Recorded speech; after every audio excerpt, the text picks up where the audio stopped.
दोस्तों, सीरियल तुम से तुम तक के आने वाले एपिसोड्स में जबरदस्त ड्रामा और इमोशंस का तड़का लगने वाला है। कहानी अब उस मोड़ पर पहुंच चुकी है जहां आर्यवर्धन को अपने दिल और दोस्ती के बीच बहुत बड़ा फैसला लेना पड़ता है। आर्यवर्धन हमेशा से अपनी दोस्ती को सबसे ऊपर रखता आया है। झेंडे, जो उसका बचपन से लेकर आज तक का सबसे करीबी साथी रहा है, उसने आर्य के सामने ऐसी शर्त रख दी है जिससे उसकी पूरी जिंदगी बदलने वाली है। झेंडे साफ कहता है कि अब आर्य को चुनाव करना होगा, या तो वह अपनी पुरानी दोस्ती निभाए या फिर अन्नू का हाथ थाम ले। अब यहाँ पर आर्य के दिल में तूफान मच जाता है। एक तरफ वह अन्नू से सच्चा और गहरा प्यार करता है, लेकिन दूसरी तरफ अपनी दोस्ती के साथ वह कभी भी विश्वासघात नहीं कर सकता। बहुत सोचने और दिल से लड़ने के बाद आखिरकार आर्य ने ये निर्णय लिया कि वह अपनी दोस्ती का साथ नहीं छोड़ेगा। लेकिन इस फैसले के बाद भी उसका मन अन्नू के लिए बेइंतहा दर्द और गिल्ट से भर जाता है। घर लौटकर आर्यवर्धन पूरी रात बेचैन रहता है। वह बार बार उसी कमरे की ओर खिंचता है जिसे उसका सीक्रेट रूम कहा जाता है।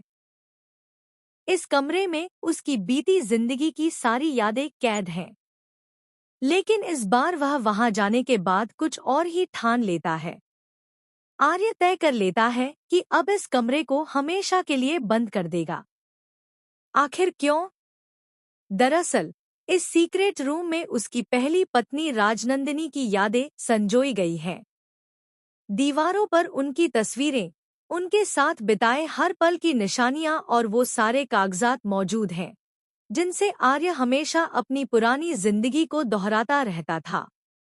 इतना ही नहीं, उसने अपनी साड़ी की फैक्ट्री का नाम भी राजनंदिनी साड़ीज रखा था। लेकिन अब जब उसका दिल अन्नू के लिए धड़क रहा है, तो वह समझ चुका है कि पुरानी यादों में उलझकर वह अपने नए रिश्ते को आगे नहीं बढ़ा पाएगा। इसलिए आर्य ने बड़ा कदम उठाया और उस कमरे पर हमेशा के लिए ताला जड़ दिया। यही उसका पहला कदम है आगे बढ़ने का और अन्नू को अपनी जिंदगी में जगह देने का। लेकिन कहानी यहीं खत्म नहीं होती।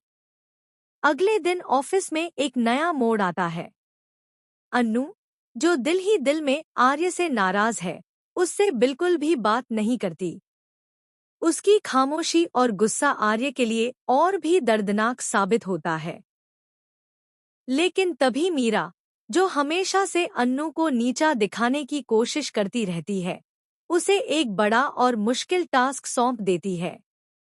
अन्नू को पहली बार कंपनी के सामने क्लाइंट्स के लिए प्रेजेंटेशन देनी होती है, वो भी राजनंदिनी साड़ीज के प्रोजेक्ट पर। अन्नू डर जाती है, घबराती है, लेकिन फिर भी हिम्मत जुटाकर प्रेजेंटेशन देती है। और दोस्तों, यहाँ पर बड़ा ट्विस्ट होता है। अन्नू की प्रेजेंटेशन इतनी शानदार होती है कि हर कोई दंग रह जाता है। मीरा, जो सोच रही थी कि अन्नू फेल हो जाएगी, उसकी उम्मीदें धरी की धरी रह जाती है। अन्नू इतनी बेहतरीन प्रेजेंटेशन देती है कि सभी इन्वेस्टर्स खड़े होकर तालियां बजाते हैं और वहीं डील को फाइनल कर देते हैं। इस पल ने न सिर्फ मीरा को चौंका दिया बल्कि पूरी कंपनी के सामने अन्नू की काबिलियत साबित कर दी। अब अन्नू सिर्फ आर्य की जिंदगी का हिस्सा नहीं रही, बल्कि वर्धन ग्रुप ऑफ इंडस्ट्रीज की शान बन चुकी है। आर्यवर्धन के चेहरे पर खुशी झलकती है क्योंकि अन्नू ने कंपनी को एक बड़ा मुनाफा दिलाया है। यह देखकर उसका विश्वास और भी गहरा हो जाता है कि अन्नू ही वो लड़की है जिसके साथ वह अपने आने वाले कल को देख सकता है। अब बात